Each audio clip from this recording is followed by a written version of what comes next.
Rock and roll Chicago, rock and roll Chicago, my hometown. Well, I was born in the city, gonna rock the city, Chicago. Chicago rock and rollers are the best here around. This is Paul Martin And Ray the Roadie. for the Rock and Roll Chicago podcast. So, got a lot of great comments from people about the Tommy Shekel interview. It's very insightful and quite entertaining. Yes, it was. Tommy's quite a character, and we had a lot of fun. Yeah, it was a good time. So this week, we met up with a couple other characters. Who's that? Yes, we did. We met up with Kevin and Keg Giragosian. Those are the Neverly Brothers. Right. Had a nice interview with them and found out a little more insight into their band. Their band and into rock and roll kind of overall from the 50s into the 60s. Kevin's quite the historian. Yes, he is. He knows his stuff when it comes to that. Yes, he does. That's what makes the Neverly Brothers what they are. Yes, it does. Let's get right into the interview right now, and give it a listen to see what it's all about. And away we go. Hey, this is Paul Martin And Ray the Roadie. for the Rock and Roll Chicago podcast. This week we're meeting with Kevin and Keg Giragosian. Giragosian. I got it wrong. Almost. All right. Well, the Neverly Brothers. How you guys doing today? Great. Thanks for having us on the show. Well, thanks for coming out. Sure thing. So tell us a little bit about how you got started, and I know you were in the Wombats before, and that did that progress into what you are doing now, or no? No, it was really the Wombats was a group that I started in 1988, and it went through 2005. It was an original project. I was. This is Kevin, by the way. Speaking for all of you out there. My brother Keg sitting next to me on my right side. So I started it in '88, and then it went through many different lineups over 15 years, and it became a serious original music project. I was a songwriter, lead singer, put out an album, put out an EP. Nothing ever happened, so we became a cover band and didn't really make it very far. In that latter period, I started dabbling in the music of the Everly Brothers and the Beatles, and I got into the Everly Brothers, and a friend of mine kind of turned me on to them, and then all of a sudden it was like this clicked something in me that I loved the Beatles, and I found out the Everly Brothers were the Beatles' inspiration as singers. Sure. So, in fact, the Beatles used to call themselves the Four Everly Brothers for a while. It was one of their nicknames amongst themselves. So that kind of pulled this idea together, and next thing you know, in the beginning, in 2003, started doing a lot of Everly Brothers and a lot of Beatles songs. And it was a lot of the sort of rockabilly or folky stuff, the Dylan era Beatles stuff. It was like just the two-part harmonies and like Babies in Black and I Don't Want to Spoil the Party and songs like that. And then the Everly Brothers. So we were doing a lot of Everly Brothers, like 17 Everly Brothers songs and a bunch of Beatles songs. And then it was a mixture. The whole concept hadn't gelled of what we would become 3 years after the beginning.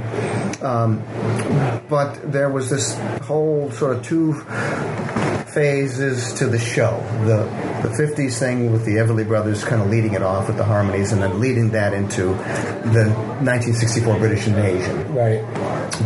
But there was no real connection between the two, only the fact that Keg, my brother, was the drummer in the Wombats.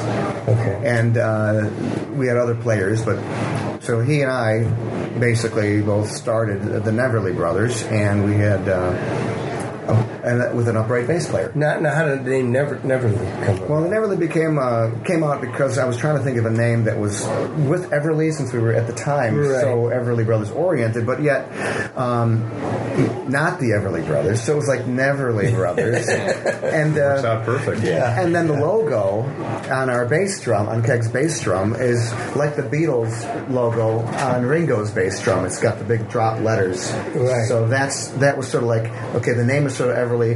The visual is kind of a subliminal sign of the Beatles. People kind of grab that, So that was the idea. But the band progressed, and within about 3 years, it became not just Everly Brothers and Beatles and other artists around it, but it became a whole chronological order, a sequence of songs of representing the whole 50s rock and roll, rhythm and blues period, and then the entire good sampling of the entire 1964, 1965 British Invasion bands. Right. I love the way you work through the evolution of rock and roll, is what you call it, right? Yes. And you start out with Johnny Cash and Elvis Presley, right? Yeah, our whole concept is it's a tour. It's like a virtual tour. Everybody in the audience got into our tour bus. Okay. And Paul, you've done shows for us many times. Right. We played at the Blue Chip Casino, and you were working the sound there. That's obviously how we got to know each other. So yeah, the whole concept is about this tour, and then in your mind, as a concert attendee, you're in our bus, and now we're going to travel around America. And when you mentioned Johnny Cash and Elvis, the first stop on our tour is always in America, is always Sun Records in Memphis, Tennessee, to celebrate that $1 Million Quartet recording session that took place in December of 1956. So we do a little vignette with those four artists: Johnny Cash, Elvis Presley, Carl Perkins, and Jerry Lee Lewis. And then we move on throughout the first set in our tour to go to different cities that represent where the other artists were either from originally or recorded in. Tell me where we go from there. Well, okay, why don't you tell me where we go from there?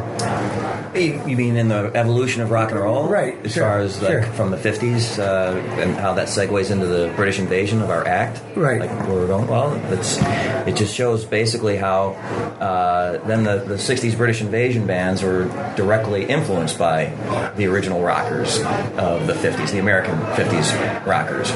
And it's evident in all the records we all listened to when we were growing up, like the early Beatles albums. There was always a handful of cover tunes, and it was always Chuck Berry, Carl Perkins, Motown.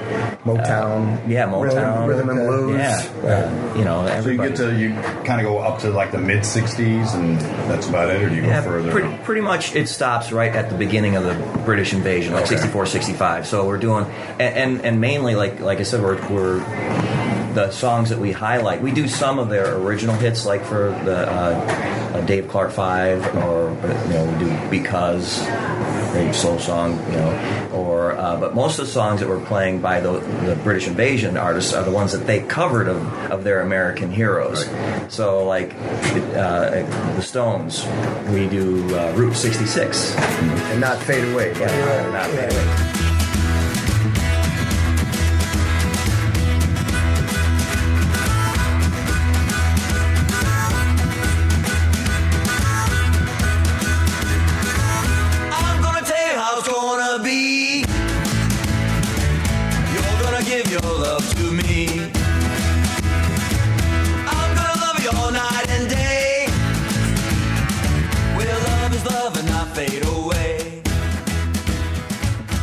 The Beatles, we do from the Motown era, we do Smokey Robinson.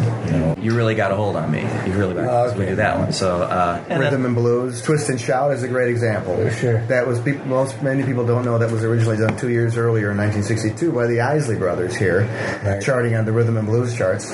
But that was the whole idea, like Keg was saying, is that rock kind of died in 1960 in America. A lot of guys were dead. I mean, Buddy Holly, the Big Bopper, Richie Valens died in a plane crash in 1959. Eddie Cochran died in a car crash in London in 1960. Little Richard became a preacher. Chuck Berry fell out of favor in public. He was cavorting with young women, underage, allegedly. Jerry Lee Lewis married his teenage 13-year-old cousin. So either these guys were self-destructed or they were dead. Right. And there was no rock happening almost in 1960. And then the Beatles and the Stones and these groups picked up all this music and started imitating it. And Twist and Shout is just the perfect encapsulation of what we represent and what our show is all about. The British group's picking up the song and making it even more popular to the masses, taking a song written and recorded by a black artist and on the rhythm and blues chart and taking it into the pop charts, to the mainstream. Right. And that's what those British bands did, and that's what, as Keg was saying, the show is about. The second half is all about highlighting how the British groups were influenced and imitated it and then repopularized these songs to a whole new mass market and mass audience, and their versions were like supercharged versions of it. When you hear the original and you hear theirs, it's always like the Beatles version is so much better sounding than the original. Right. For various reasons. That's the one most people heard. Yeah, most of our generation. They might be familiar with the Isleys, but you heard Twist and Shout how many hundreds of times. Yeah, that's the song. Or sometimes, you listen to Chuck Berry's original recordings. Half the time, or some of the time, his guitar sounds like it's out of tune, or they just did one take. They really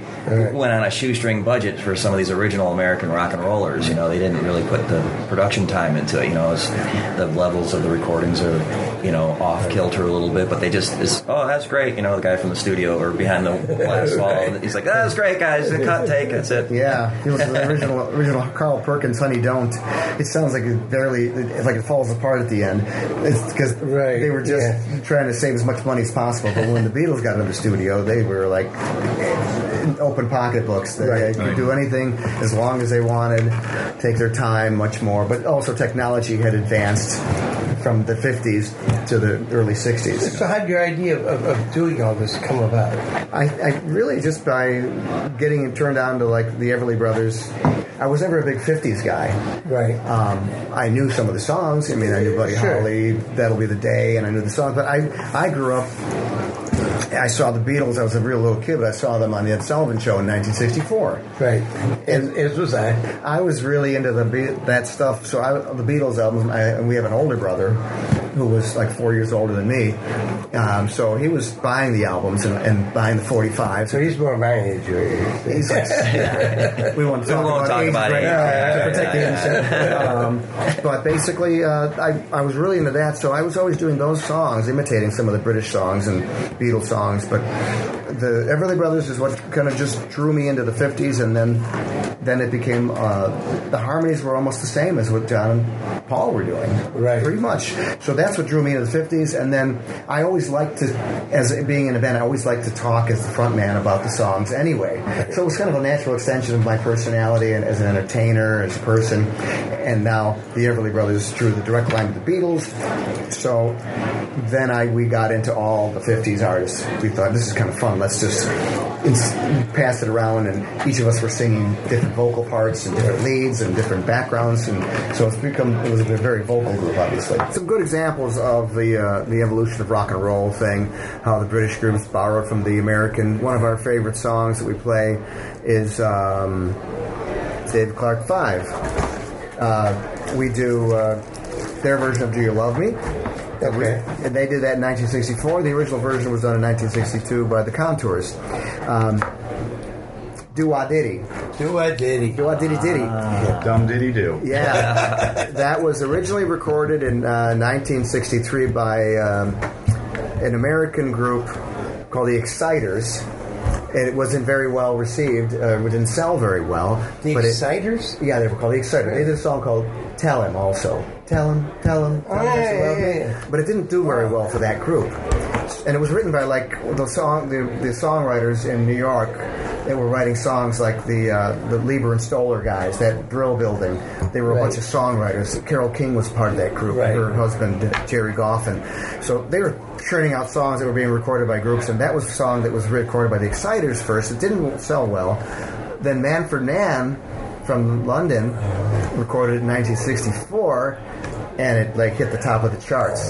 So we love doing that one and selling the background on that one as well. There she was, just walking down the street singing do-a-diddy-dum-diddy-do, snapping her fingers and shuffling her feet singing do-a-diddy-diddy-dum-diddy-do. She looked good, she looked fine, What brought you into just having acoustic guitar, a bass drum, a snare drum, and a bass? Well, I mean, how did that evolve? Or did it actually start out with more? No, it was less. I started out with just sort of almost acoustic-ish when I was playing it. Okay. Because the songs, some of those Everly Brothers songs, some of those Beatles songs, there was a lot of acoustic guitar going on. Right. And then on one of our first gigs, I said, "Keg, just bring a snare drum." And we didn't even rehearse. He just said, "Bring a snare drum and just play some rhythm, whatever." And so he said, yeah. He goes, make this easy for me. He said, yeah. He goes, bring some brushes and a snare drum, and we'll just wing it. And I'm like, really? I'm not going to sit down, or not going to use sticks and cymbals, and I'm like, I'll be lost for sure, without pounding that right foot, on the kick drum. so yeah, we did, and it went over great. And it was at a backyard party of a friend's house. He had a big, he was a part of a company. It was like a kind of a company party. But it was like 150 people there, and we played on his back deck. This was like 2003. So that was with Keg. He basically did it and just sat in, and then the upright bass seemed to be a natural because it was just the two of you then. Well, we had at the moment it was, and then we got a bass player, and it was Craig Gigstad, who you know very well. He played with us for many, many years. Right. He retired a couple of years ago from playing. But we also use an electric bass player too. A friend of mine, Gordon Patriarca, who's been on the music scene for many years, but he couldn't play the upright. And as time went on, they were both. We were using both of them. They were both kind of like jobbers. We didn't have an official bass player for the first year and a half, and then as the concept sort of gelled more, we felt that the upright was the thing. It seemed like more what we wanted. It seemed more appropriate for what we were doing. Even though we were doing 60s, it just seemed to be more appropriate because everything we did had a little bit of a rockabilly slant, and we were a little bit more rockabilly oriented at the time. So the upright, we offered Craig the full-time position, and he took it. But that's why we liked it, and it just became the staple of what we do. Well, Craig was very entertaining too. Oh yeah, definitely, yeah. We had a lot of fun, but then after, like what Kevin was saying, the first real gig was like a backyard party, and it went over really well. And then for the next show, he was like, "All right, I want you to add a kick drum, and I want you to stand up, just with the snare again only, and the kick, and the brushes, and stand up and do it." And I'm like, I don't know if I can do that, And I did it, and it took a little while, a few gigs in practice to get used to standing up and not hunching over my back, and waking up the next morning with my aching back and over my shoulders, and he said, yeah, this is perfect, this is, Kevin said, it was his suggestion to do it, an idea to do the stand-up drummer with just brushes and no cymbals and nothing else, and it really, with the acoustic guitar, the upright bass, and then me just adding the simple rhythms, for the songs. It sounded no great. Cymbals. No cymbals. Yeah, we all loved it, and sure makes it a lot easier to set up and break down for shows. Is this something that was stirring inside you, like in the Wombat days? Is this something that you had inside you that you wanted to do eventually? Or? Not really, no. It was just something that came up. I was kind of getting bored with. And it was depressing what was happening with the Wombats. Over 15 years or 16 years, it went from a cover band right away because it was exciting to play music. I hadn't played music for a while. Keg and I used to have a record store in Orland Park for 10 years, and in the early stages of that, around 88, we opened up the store in 86. In the early stages, when we started getting managers, we could actually both take some time off, and then I started playing music and put the Wombats together, and then right away, within a couple of years, I was writing songs and recording, and we thought we had some connections because of our record store with the music business, but we didn't. It's a total different department. And we soon became, in 1998, we finished the record, I think, or then we released it in like 2000, the full LP or CD, I should say, of the Wombats, and it didn't go anywhere. And that was all original stuff? Yeah, all original. Was it? Okay. Yeah, and then when we play clubs, it would be like mix in, half and half. Right. But as time went on, since we weren't getting popular, I'm very familiar with you know how that works. Pretty soon you're a cover band throwing one original song in per set, maybe 3 songs a night or 4 or 5, and it was getting sort of like we thought we had a cool band, cool band doesn't mean you're popular. Right. You're playing like the late 60s, middle 60s, Badfinger, Guess Who, a lot of pop stuff. Sure. You know, the Cars, Blondie. You know, we were into pop music from the Beatles. You follow the family tree of pop. What was the Wombat music like? Or what was your original one? Well, it was basically in that same vein? In the same vein. I mean, I was a songwriter, so I was influenced basically guitar, bass drum guitar with keyboards, and traditional classic 60s songwriting, verse, chorus. Right. So now, do you still write? No, I don't. No. I haven't been in that mindset for a long time. I was just curious. Because sometimes, some guys, I mean, obviously still have that mindset, like you said, but don't do anything with it. And I was just wondering if you've done any writing since then. No, a couple of years ago, maybe 5-6 years ago, I picked up a pen and started writing notes down and started writing here and there, but I never finished a song. So you have to kind of be inspired to write again, you know. And also with the Neverly Brothers, it's we're doing renditions of all these songs that are, you know, not original songs, but our act is original. So that's the other thing to convey to people is we're not your traditional tribute act where we're impersonators, you know, like a Beatles band, and someone's going to be talking like Paul McCartney or talking like George. Your act is very original, and I love that about you guys. I love the fact that you just come out there very basic, like we said, and knock it out of the park. Yeah. Well, people are always amazed that we have a full sound. Yes. And you as a sound person know. There's 3 guys singing. There's 3 instruments. My acoustic guitar, I don't use an amplifier, and I don't use any particular modifying pedals that modify the sound, like that make it sound like an amp, like a computerized thing. There's just an old pedal board with reverb and delay and equalization pedals, but that's old. And I put a little an acoustic pickup in it. So it's just got its own distinct hybrid electric acoustic sound that I kind of developed for this act. And you got some old Beatles guitars too, don't you? I do. I have the John Lennon and George Harrison both got the acoustic guitar in 1962, the J160 Gibson. That's the one you see with John all the time playing like on a hard bass. Right.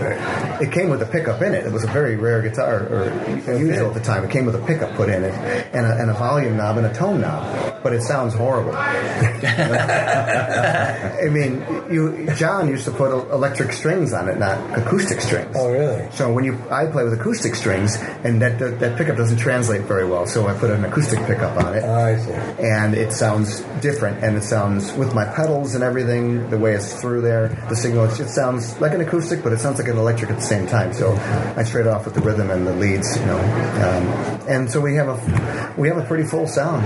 Oh yeah. And as a nod to Ringo, I play a Ludwig kit. So I see. But it's not the oyster color shell, but it's a red sparkle. So it gives a kind of a throwback look to it. You know, that sparkly '60s look. I do recall back in the day, towards the end of the Wombats and the beginning of the Neverlys, I remember seeing you guys as the Wombats, and the next week I'd see you as the Neverly Brothers, and then it was the Wombats again. It was just like bam, bam, and all of a sudden, and I like the Wombats. I really like the Wombats, and I mean, I got the albums, and then all of a sudden the Wombats were gone. I was like devastated. I mean, I really liked that. You liked it because you were old. I'm still old. You're still old. You got older. Another disappointed fan. Yeah. Well, there was a transitional period there. There was there were 16 lineups, or 14 lineups in 16 years of the Wombats. People kept coming and going. Really? So every time I started recording, someone would leave, and we'd have to start the whole process of like getting this person into the songs again and teaching them and rehearsing. And then by the time we were ready to record with them, they'd be gone. I guess I was a bad leader. I don't know. But so the recording of the Wombats started in '94. '84, and it didn't end until like '98 or so. It took 4 years. It was recorded in various different places, some in my own basement. So that was until from '88 to 2005, and then the Neverleys we started in 2003. So for 2 years, I was booking both bands. I was doing both. Both were my bands. I was doing all the business and promoting and everything. At the time, Keg wasn't doing any promotion. Now he does. He and I both share responsibilities for booking, and then he's got his own responsibilities. And he had Digging Records too. Right? And Digging Records is my corporation. Oh. It started out as a record label for the Wombats in '95. I incorporated it. I thought that was, what was the name of the record store? Oh, that was Red Tower.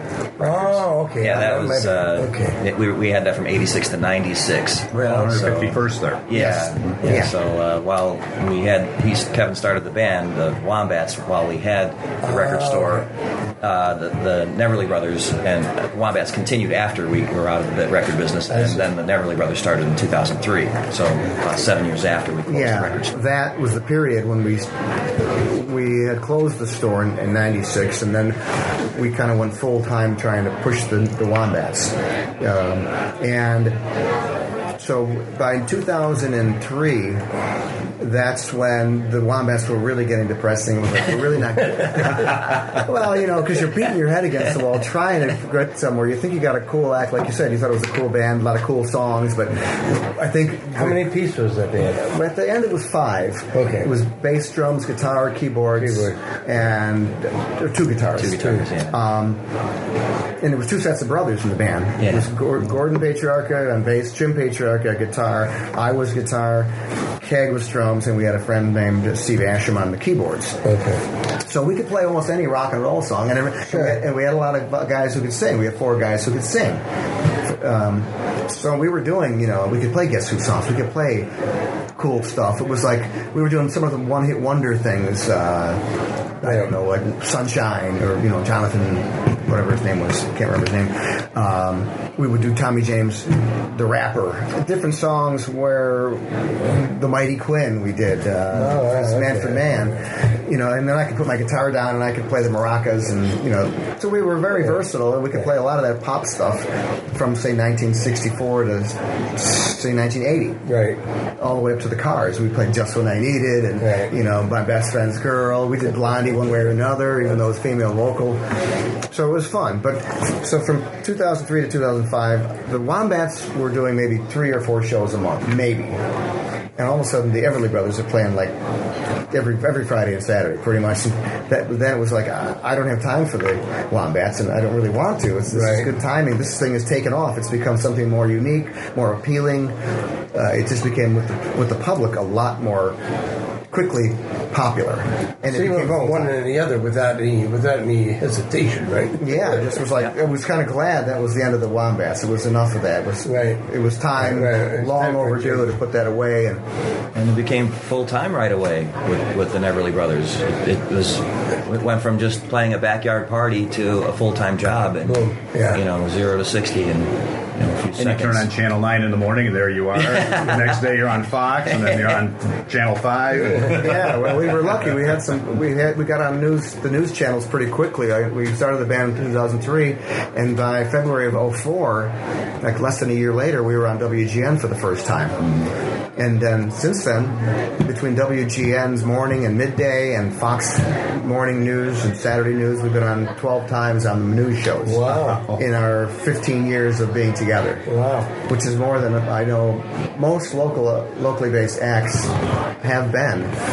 But once you establish that connection and the context, they at certain times want to bring you back, other times they don't. But it's been very good. We've gotten a lot of great exposure from those shows. Last time we were on television was last September on the Good Day Chicago Saturday show. Oh, okay. So that was cool. And so, and I'm talking to him right now that we may be getting on again this summer for one of our bigger outdoor shows. So you guys pretty well booked for the summer now, every weekend, or? Pretty much, yeah. I mean, this summer's a little lighter than normal, but typically we do anywhere from 40 to 50 shows in the summertime. That's our busy season, and we're all over, not just Chicago area. We're south. I think the farthest show this summer we're down way near Southern Illinois, near Carbondale, even south of Carbondale, I think a little bit. A little town called DuQuoin. Yeah, there's a big it's a state fair. State fair. That's what we're doing. Okay. I just found out about it this year. I never even knew. We've been playing the Illinois State Fair in Springfield for 13 years in a row on their free stages, and somebody told me about this, and I contacted them this year, and the woman who was in charge of booking liked it and booked us.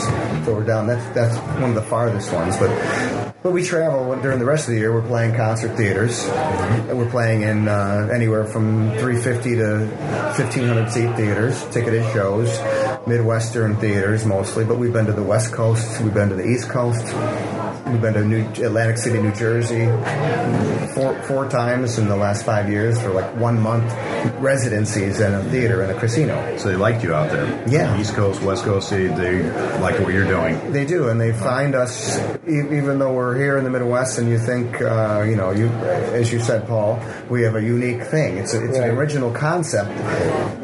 Doing the show, even though we're performing in classic rock and roll songs, it's an original concept, and it's a stage show. So these people don't find anybody that quite does what we do, even on the coasts, which is encouraging. That's great. That is great. Yeah. Now, who's playing bass with you now? Right now, a guy named Mike Bradburn. He has been the bass player for a band in Chicago for 25 years called Dolly Varden. And if anybody knows, back in the late 80s, there was a band called Stump the Host. They turned into Dolly Varden. And he gigs with a few other groups periodically, but we're his main thing. Okay. And he's also got a full-time job besides, but he's able to make his own hours, so it works out fine. Right. That's good. Yeah. That's good. And he can sing, so he doesn't sing lead, but he can sing nice background harmonies. So Keg and I, as you mentioned, Craig, our old bass player, he used to sing a lot of lead vocals in the first set, the 50s stuff. And Keg, since he retired, Keg has picked up most of his songs, his leads, and we also use other bass players. So, yes, thank you. That's a high five from Paul Keg right there for you listening at home. Across table high five, for you listening on the radio, yes, for those on the wireless. who can't see. So Keg's picked up that, and Mike is able to pick up all the harmonies that we need. So Keg and I do the leads, and he does the harmonies, and we also do harmonies when we're not singing lead. Right. Tell me about some of the music that you do play. Sometimes, we try to, the songs we kind of keep to the original spirit of the song, like in the 50s set, but we'll put a little bit of a spin on it, like a Neverly spin onto it sometimes. Wake up, little Susie, wake up.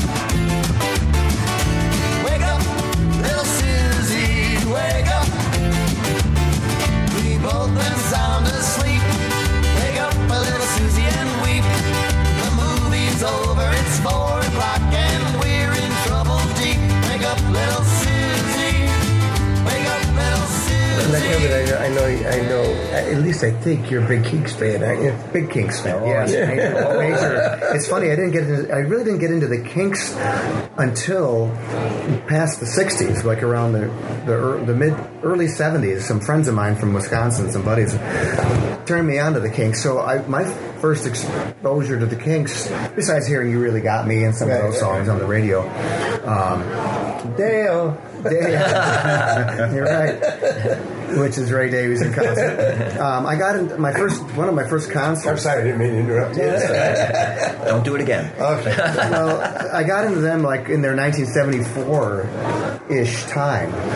One of my first concerts was in 1974. I saw the Kinks at the Aragon Ballroom, and they were doing a concept album called Schoolboys in Disgrace, and they were dressed like English schoolboys, and they had a whole horn section. It was when their biggest stage production era. They had like 3 horns, a keyboard, a piano, organ, 3 girl singers, and they're all dressed up in these like schoolboy outfits. And so I got into the Kinks at that point, and then I went forward from there and backwards. Lola was the big song in 1970, which we used to play live. But what Paul refers to is I got to see the Kinks about 9 times, and I became one of my favorite concerts because Ray Davies, their lead singer, was such a great showman and a personality. And during the show, he would always imitate Harry Belafonte at one point, and he'd get the audience to respond. He would go, "Day-o," and they would roar back. And we do that as part of our show. I incorporate that when we play a Kinks song. I think one of my first concerts I went to, he took me to see the Kinks, and I forget the theater that we went to. It might have been the Come on, Uptown younger or brother, something. you're coming with me. Yeah. He says, "Yeah, check this." Well, I was listening to the records already that he had bought. Right. So he took me to the show, and I think it was the Misfits tour, and I remember some guy was hawking, counterfeit T-shirts or whatever out, knockoffs out in front, and we bought a Misfits T-shirt. I had that for years.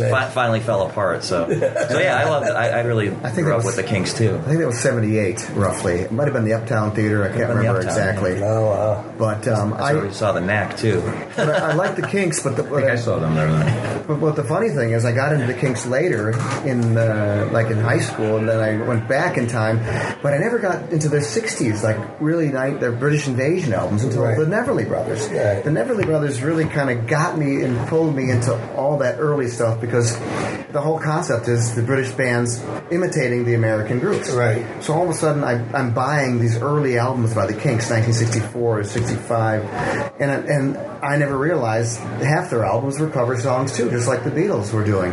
They're doing like Little Richard stuff, and they're doing blues songs, and all kinds of. They did Louie Louie, Right. Louie. They did. I mean, they did all kinds of stuff. And The blues were a big influence on a lot of those. On a lot of those bands, the blues was a huge influence. Yeah, well, it's kind of like the Beatles. Like they're a huge influence on the Beatles. The Blues were, but they took. I think more of their influence came more from like the R&B and the rockabilly that came out of America. Whereas in London, where the Kinks and the Stones were based, the blues really played more of a heavier, influence on them. Because like the Stones, doing all those old blues songs, screaming, Because I was like 5 or 6 when the Beatles were on Ed Sullivan, so I was too young to really get into that whole scene and be a record buyer. But now, even later, I didn't get into it because I followed the Beatles pop, like I call it, the family tree. The Beatles, and then Badfinger, and then the pop songs, and then the power pop of the early 80s, late 70s with the Knack. I saw the Knack in Chicago in '79 at the Uptown Theater. I saw them there too. It was like a WLS show or whatever. That was my first concert that Big Brother took me to. So, and then and Blondie and the Cars and there was a lot of obscure like WXRT power pop new wave bands. Right. So to me, and they all go back to the Beatles. That's their origin of their sound, their songwriting style. The pop music goes back to that. So everything does. Well, everything kind of does. Kind of does. The Beatles really kind of just broke all the rules and changed everything. But that's how the Neverly Brothers really kind of brought me into that whole. Really opened my eyes to how much those bands imitated it and what they really started out doing. Besides the Beatles and the Rolling Stones, and then the Animals. Oh yeah. Now they're from Newcastle, which is way up north in the edge of near Scotland. But I picked up an Animals, like we do their version of Boom Boom, John Lee Hooker song. Right. They were recorded in '64. We did Boom Boom was 1961 originally by John Lee Hooker, which is another great example of the evolution of rock. Part of the fun for me is learning these things, and people tell me, wow, you're like a rock and roll encyclopedia. Well, I've always been into rock, and I've always found an interest in it, so I've retained the information. But the Neverly Brothers is what brought me the knowledge. That's how I introduced Kevin. Is you know him as your rock and roll historian for this evening, and that's what's really cool about we play these songs, and a lot of the same songs from night to night. We'll switch it up, but it's the same artist. We're always doing the $1 Million Quartet, and we'll switch up some of the songs there. But the really cool thing about it is now Kevin went back and researched all this stuff, and I learned about it. The history of the songs and the origins from that. Now, when he's telling the audience, a lot of these people, grew up listening to these artists. They never knew the history of it or the inspiration behind it. And when I see their reaction on their face, or like, sometimes Kevin will say like a little historical fact about a song, about who inspired who or what was going on, and you'll actually hear people gasp like, "Oh, you guys got a CD out, don't you?" Yeah, we have. It's kind of a match set, you might say, because we had so many songs we wanted to do that we ended up doing 2 CDs. There were 15 songs on each, and it's called A Magical History Tour. Nice. Another little nice innuendo. Play on words. Yeah, Right. that subliminal thing to give you a thought of Beatles. A Magical History Tour Volume 1 and a Magical History Tour Volume 2. And it's the CDs are just like they mirror the show. The first half of every one of them is the 1950s music that we perform. The second half is the 1964 British Invasion. Right. And it's two different sets of music, no repeats. And then the booklets inside each also are like the tour. It looks like a tour guide, a bus tour. And there's pictures inside of like a ticket that says the Rock and Roll History Tour. And then where you're going. The next stop is this city. And then I put the song and then the original artist and what year it was recorded, and then the version that was done afterwards. So it'll say like Carl Perkins, 1956. That's very cool. Honey Don't, or Everybody's Trying to Be My Baby, and then it'll say the Beatles, 1964. And so it's fun. I made the whole. I do graphics with a Photoshop program, so I designed the whole CD and set and both sets. Is this a studio album or is this a live? It's a studio. All straight Yeah, the studio. one thing that's not on it are the narrations, because it's a studio album. And at the time, I didn't think of putting on in between songs, but it does follow a chronological sequence just like the show, and so people usually buy them together because there's Do you so have them much for music. sale at your shows, and are they online too? Is it on iTunes or? Not iTunes, just our website. Just on your website. And we also sell them at the shows. That's NeverlyBrothers.com. TheNeverlyBrothers.com. You got it. And where else can we find you on social media? That's Keg. We He's got the social Facebook. media guy. We're on Facebook. We just look up the Neverly Brothers. Right. Facebook.com/the Neverly Brothers, and we list our shows on both. We have videos on both the website and the Facebook page. And did I just say the Facebook? Yes. You're very proper. Yeah. Yes, he is. Yes, I'm very old. Always was. So you can check out everything. Like we have live footage from concerts that we've done at theaters and other events. Yeah. So where can we see you in the upcoming weeks? Where you guys can be playing? Well, next week, the summer shows kick off this weekend, but next week, I'll just say whenever the show's going to air, who knows, but Thursday the 2nd of June, we're playing in Morris, Illinois, just west of Joliet on I-80. It's not that far. It's a courthouse. That's not far from me. Come on down. Yeah, it's a little Come on up west. for him. Yeah. Yeah, you can get there by, It's up from me. you got to come up north a bit and then west. It's in front of the Grundy County Courthouse, so come incognito, all right? Oh yes, Yeah, Paul. yes. I'm wanted in 14 That's right, counties. yeah. That's right. Outstanding warrants. Horse thievery. The website and yeah. and Neverly is Neverly, like the word never with an ly. TheNeverlyBrothers.com. But you'll see our shows posted, whether it's a festival or it's a concert in the park or a concert series put on by a municipality or something like that. We're out there all summer long. Cool. Yeah. Well, thanks, guys. Appreciate it. Thanks for having coming us, out. man. Thank you. A lot of great information, a lot of history there. Yeah. It's a magical history tour. Yes, it is. Thanks a lot, guys. Thanks for having us. Thanks, guys. Okay. Good to see you.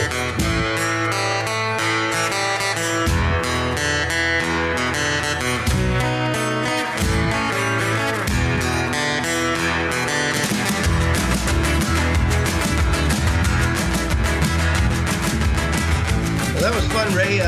You were right. Kevin sure is a historian, isn't he? A rock and roll historian. No kidding. It's amazing. You know, I learned quite a bit of stuff from him just in this short time talking to him.